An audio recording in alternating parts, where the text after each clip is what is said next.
Reaction pouring in from our local Jewish community on the fighting in Israel. CBS 13's Andrew Hovner is live for us with that part of our coverage tonight. Andrew? Yeah, guys, it's really both major communities, not just the Jewish population, but also the Palestinian one here in the city of Sacramento and the adjoining areas as well. But more than anything, when you get through that first layer of tension and anger over what is occurring, there is that layer that is common between all sides, and that is sadness for what has unfolded here over the last few days. It's been a tough couple of days for Barry Broad and Bassem Al-Kara.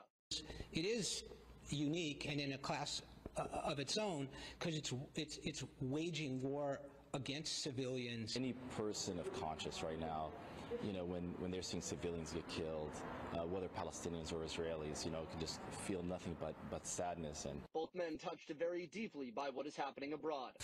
You know, my daughter lives in Israel, and so there are people with these direct kind of connections. As a, you know, Palestinian American from the Gaza Strip, you feel this guilt, you know, that I live here in freedom. Al-Kara is a part of the Council on American Islamic Relations and is working to help manage the tough feelings associated with what they fear may be the worst fighting scene in a long time. Difficult to have comfort or even to provide comfort for others. I mean, it just because you don't know what to expect, and this time everyone expects it to be far worse than the previous years. While Broad's Jewish Federation trying to help their community process some of the worst violence seen against the Jewish people in decades.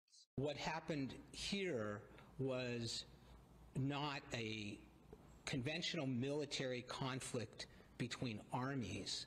Yet despite their differences, both men share one commonality, an understanding that civilians are the ones suffering and that peace, while maybe not visible now, is still potentially out there. When folks from different faiths come together, when folks from different backgrounds come together and push for peace and advocate for peace in that region, it does make a difference. And for me to get through it, I mean, faith. People of goodwill on both sides exist out there.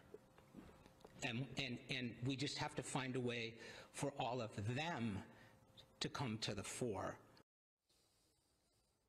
And there's obviously going to be a little bit of challenge and introspection needed for something that is as complex and nuanced as this issue has been, and has been for not just decades, but hundreds and thousands of years at this point. But both men did make a point to say that there is still a possibility there. There is still a coming to the table there, and that is the hope, not just here in the United States, but abroad as well.